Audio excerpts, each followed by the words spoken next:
itu bukan monyet, bukan anjing, bukan, lebih anjing daripada anjing. Saya sampaikan kepada Kapolri sampai Presiden, Menkumham dan semuanya ada, bahwasanya saya baru bersumpah sekarang Fuad monyet anak cucu PKI anjing itu tidak diproses, tidak dihukum, tidak dipenjara, maka jangan salahkan saya. Akan saya ajak seluruh pribumi Indonesia akan kami bunuh dia. Gus Fuad tidak akan melaporkan itu. Kalau keluarga besar dari Wonokromo yang lain mungkin saja ya. Keluarga besar beliau kan besar di Jogja itu. Hampir seluruh kiai-kiai yang ada di Jogja itu ada kaitan persaudaraan dengan Gus Fuad Pleret. Saya khawatir juga nanti tokoh-tokoh ulama Yogyakarta itu juga akan memperlihatkan kedaerahannya. Kalau habis Polri bungkam, tutup mata, tutup telinga, tak mengambil tindakan, siap dan penegaknya, siap dan penegaknya, siap seret kuat PKI, siap pakai hukum rimba, siap pakai hukum adat. Jangan salahkan saya yang seret kuat masuk dalam penjara sampai titik darah penghabisan saya. Hukum adat dan lain sebagainya yang dituduhkan kepada Gus Fuad itu nilai-nilai primordialisme yang membahayakan daripada persatuan bangsa dan negara. Seharusnya itu ditegur oleh aparat-aparat yang ada di sana. Karena apa? Kalau di sana punya adat, di sini juga punya adat. Di Jogja juga punya adat. Nanti kalau adat dengan adat, ini akan mencederai kebangsaan kita sebagai satu bangsa. Kalau kita sudah melapor, ya jangan demo-demo. Biarkan para aparat hukum yang kemudian memandang apakah ini pantas untuk dilanjutkan ataukah tidak. Kalau kita mengatakan panglimanya adalah hukum, seperti Abnaul Khairat kemudian melaporkan, tetapi kemudian mengadakan demo-demo untuk menuntut aparat bertindak tegas, bertindak dan langsung memproses misalnya, berarti itu tidak percaya 100% terhadap hukum yang ada di Indonesia. Tapi kita dari PWI akan memperlihatkan ketika kita sudah melapor kepada aparat kepolisian tentang provokasi Rizik Syihab, maka kita akan serahkan itu kepada pihak hukum. Kita tidak akan demo-demo menuntut agar pemerintah atau pihak kepolisian segera untuk memproses. Tidak.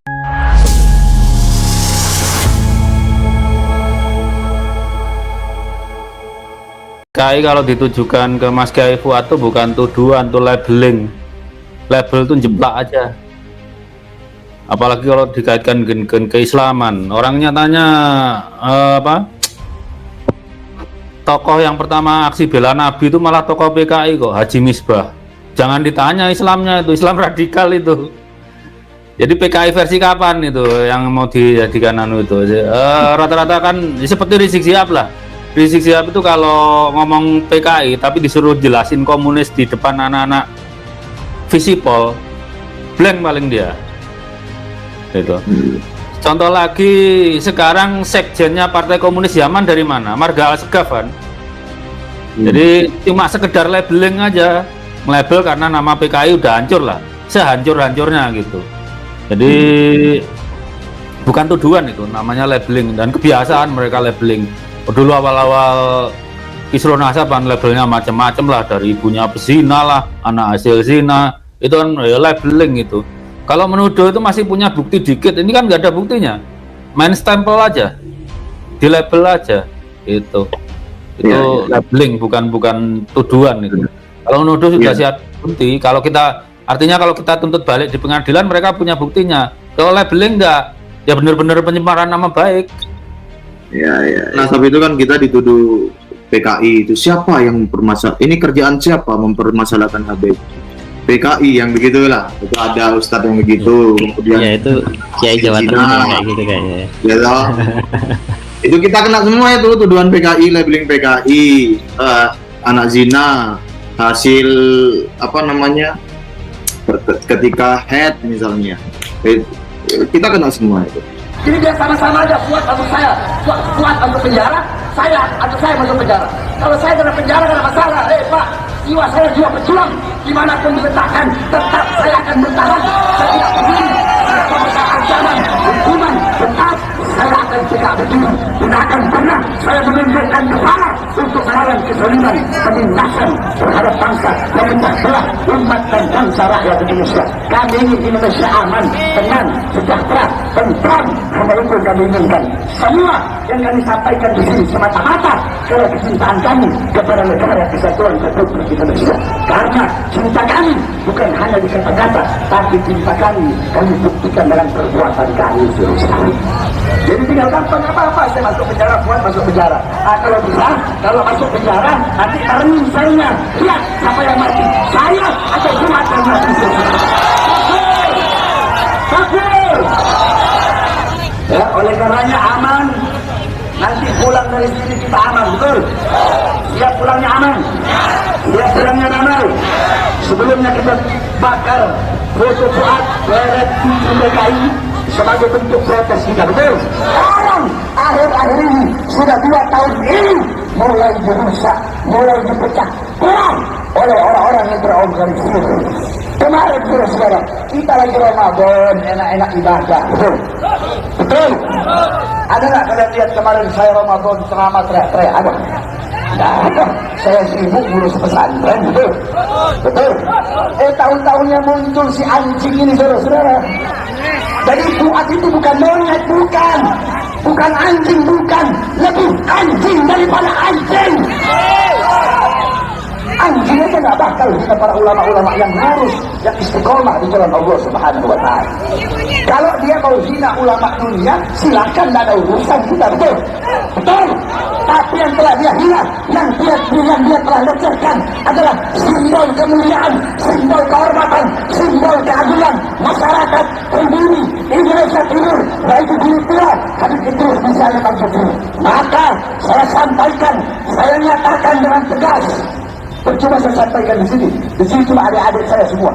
Saya sampaikan kepada Kapolri sampai Presiden, Menkumham dan semuanya ada, bahwasanya saya Partai bersumpah sekarang Fuad monyet anak cucu PKI anjing itu tidak diproses, tidak dihukum, tidak dipenjara, maka jangan salahkan saya. Akan saya ajak seluruh pribumi Indonesia, akan kami gabung dengan dia.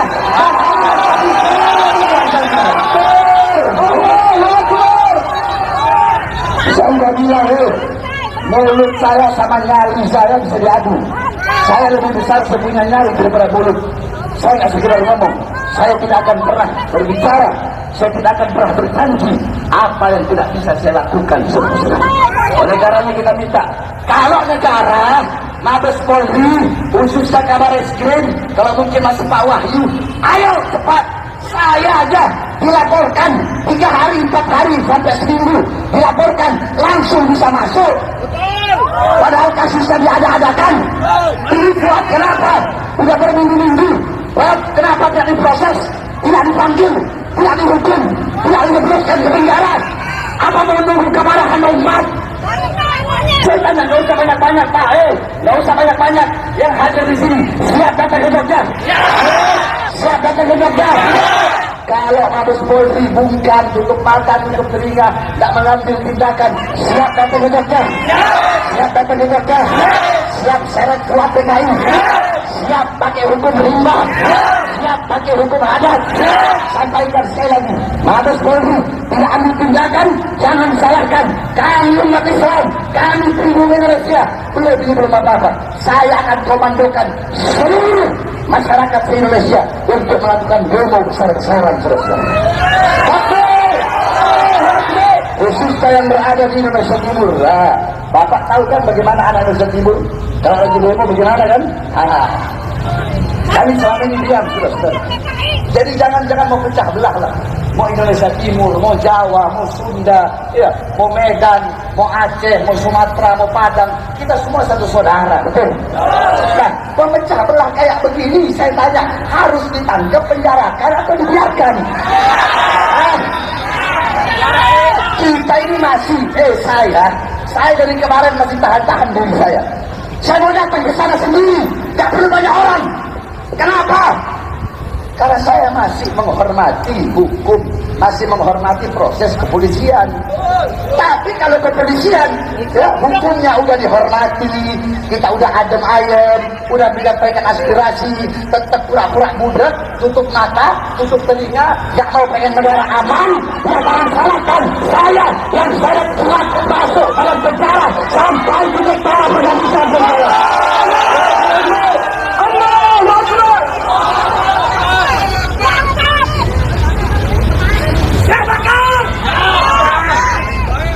Adik polisi, kalian bukan musuh kami. Musuh kami Fuad Pleret. Saya tahu kalian hanya menyampaikan amanat. Kalian hanya melaksanakan tanggung jawab, betul?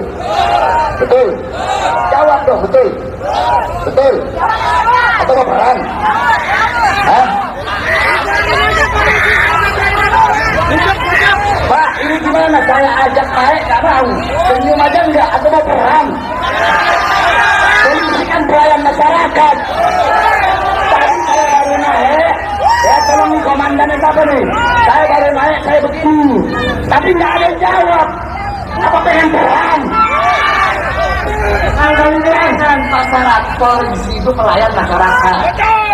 Ya, harus humoris kepada masyarakat.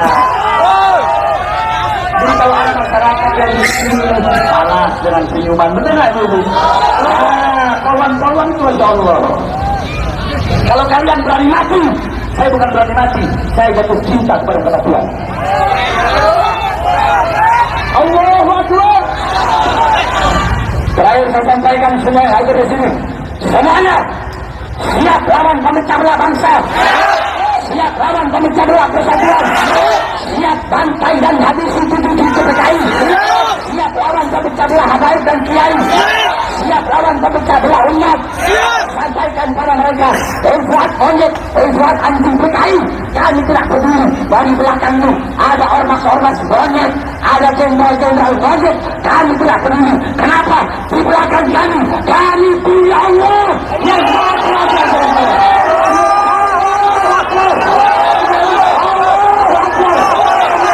Siap hancur Islam, siap binasa di Indonesia, siap mati dengan kalian. Allah Akbar. Habisi Fuad cucu PKI bilang mati. Habisi Fuad cucu PKI.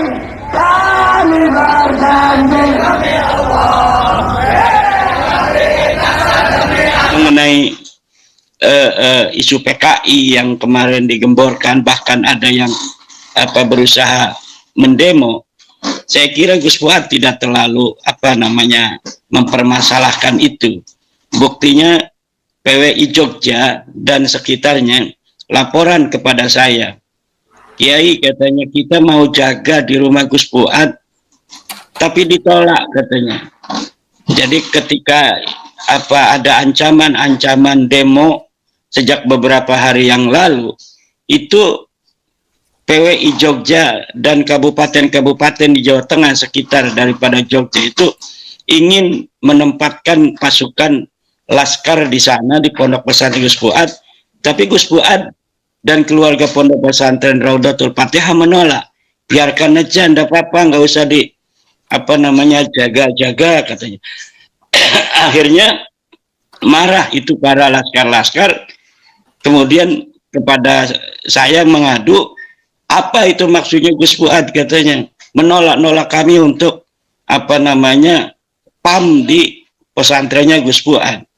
Nah, kemudian Gus Fuad katakan bahwa memang itu tugasnya polisi, katanya sudah ada negara kita negara hukum, ya tentu yang akan menjaga keamanan adalah pihak polisi. Ya, kalau yang jaga itu laskar nanti terjadi bentrok antar pribumi, itu tidak diinginkan oleh Gus Fuad sama sekali. Dan saya kira Gus Fuad tidak akan melaporkan itu. Kalau keluarga besar dari Wonokromo yang lain mungkin saja ya. Tapi kalau Gus Fuad kira, dan saya berusaha untuk memahami beliau tidak akan mempermasalahkan itu, dan beliau sendiri tidak akan melaporkan secara pribadi. Tapi keluarga besar beliau kan besar di Jogja itu, hampir seluruh kiai-kiai yang ada di Jogja itu ada kaitan persaudaraan dengan Gus Fuad Pleret, terutama dari kiai-kiai terah Keraton Yogyakarta dan Surakarta. Nah, saya kira ini yang akan jadi masalah kalau misalnya pihak daripada Sulawesi Tengah itu pun semakin menunjukkan kedaerahan, maka saya khawatir juga nanti tokoh-tokoh ulama Yogyakarta itu juga akan memperlihatkan kedaerahannya. Tentunya ini akan mengganggu stabilitas kita sebagai bangsa yang bersaudara, bangsa yang mengedepankan toleransi, bangsa yang mengedepankan maaf gitu kan. Coba bagaimana Gus Fuad langsung minta maaf gitu. Karena memang walaupun bahasanya terlihat itu Mas Rifki, sepertinya yang dialamatkan kepada Idrus Al-Jupri sepertinya. Tetapi ketika beliau mengambil ayat kunu kirodatan khasiin, di mana ayat itu menerangkan tentang bagaimana akal-akalan Yahudi di dalam mengakali perintah Tuhan. Nah, itu sebenarnya beliau kemudian mengklarifikasi bahwa yang beliau maksud sebagai monyet itu adalah usaha-usaha orang-orang yang ingin menjadikan Idrus Al-Jupri sebagai pahlawan, kemudian tanpa memenuhi syarat. Jadi ingin dipaksakan. Jadi bukan Idrus Al-Juprinya, tetapi usaha-usaha akal-akalan seperti Yahudi yang kemudian dikutuk oleh Allah menjadi kera. Nah, itulah yang dimaksud, dan itu beliau sudah klarifikasi, dan saya kira itu harus diterima oleh keluarga besar Abnaul Khairat, di mana seorang Gus Fuad sudah memohon maaf dan mengklarifikasi. Nah, sabkul lisan itu lisan yang terlanjur bicara itu kan harus ditanyakan maksudnya seperti apa. Ketika Sohibul Kalam ini menerangkan maksud saya seperti itu, maka maksud yang disarah itulah yang kemudian yang harus diterima. Dan ini adalah luar biasa seorang Gus Fuad, di mana dalam masa perjuangan mengangkat harkat derajat martabat bangsa Nusantara dari sementara pengakuan sebuah klan yang mengaku dirinya sebagai cucu Nabi namun tidak terbukti, tetapi ketika ada bersinggungan, Gus Fuad langsung mohon maaf. Itu adalah ciri bangsa Nusantara yang mempunyai peradaban dan akhlak yang adiluhung, bahkan sebelum Islam itu sendiri datang. Nah, berbeda dengan Bahar Smith misalnya, yang dia telah menghina Wali Songo, keturunannya terputus, dia mengatakan sendiri dengan lidahnya mensarah, saya tidak akan memohon maaf sampai hari kiamat.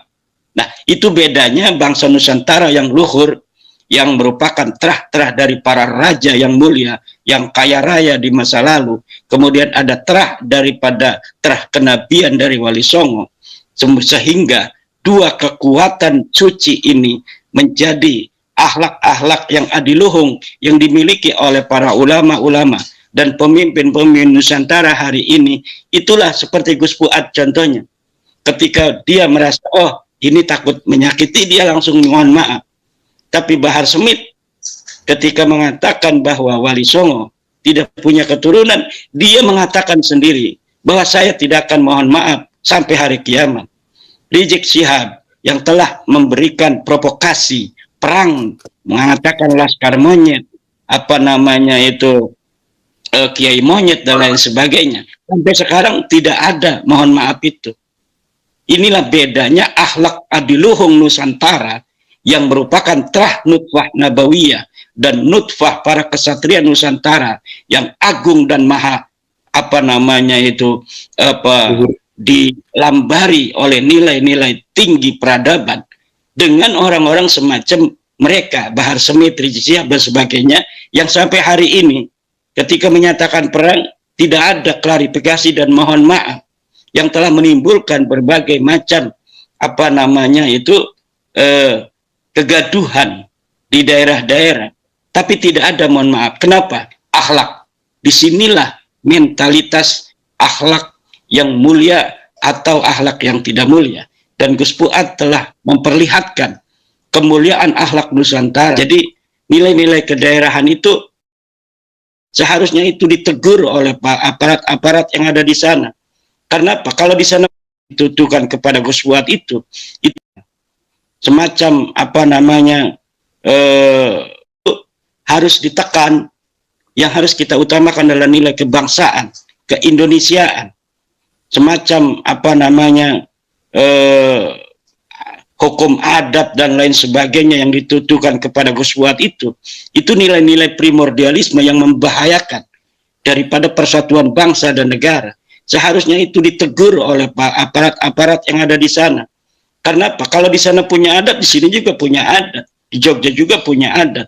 Nanti kalau adat dengan adat, ini akan mencederai kebangsaan kita sebagai satu bangsa, bangsa Indonesia, sebagai satu negara, negara Indonesia. Kita harus mengedepankan nilai keindonesiaan di atas kedaerahan. Kita harus mengedepankan nilai-nilai keindonesiaan di atas suku, di atas agama apa yang ada di Indonesia.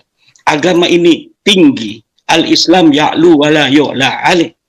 Tetapi dalam konteks keindonesiaan, agama ini dilindungi oleh negara, dilindungi oleh Pancasila, dilindungi oleh TNI kita, dilindungi oleh Polri kita, dilindungi oleh setiap desah napas dari bangsa Indonesia. Bahwa yang harus dikedepankan adalah proses hukum.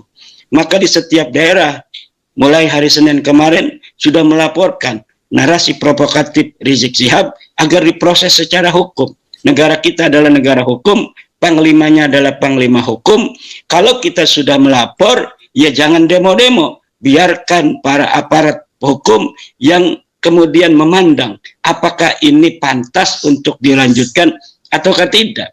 Kalau kita mengatakan panglimanya adalah hukum, seperti Abnaul Khairat kemudian melaporkan, tetapi kemudian mengadakan demo-demo untuk menuntut aparat bertindak tegas, bertindak dan langsung memproses misalnya, berarti itu tidak percaya 100% terhadap hukum yang ada di Indonesia. Tapi kita dari PWI akan memperlihatkan ketika kita sudah melapor kepada aparat kepolisian tentang provokasi Rizik Syihab, maka kita akan serahkan itu kepada pihak hukum. Kita tidak akan demo-demo menuntut agar pemerintah atau pihak kepolisian segera untuk memproses. Tidak, kita serahkan kepada aparat hukum bagaimana apakah provokasi yang kemarin dinarasikan oleh Rizik Syihab itu sudah layak untuk dimasukkan ke dalam pengadilan ataukah tidak, dan itu kita serahkan kepada polisi. Dan saya kira inilah pembelajaran yang dibawa hari ini, dipertontonkan, diajarkan oleh perjuangan Wali Songo Indonesia agar menjadi contoh bagi bangsa-bangsa lain yang hari ini sudah berada di Indonesia, kita terima dengan tangan terbuka. Jadi ini sepertinya harus menjadi suri tauladan.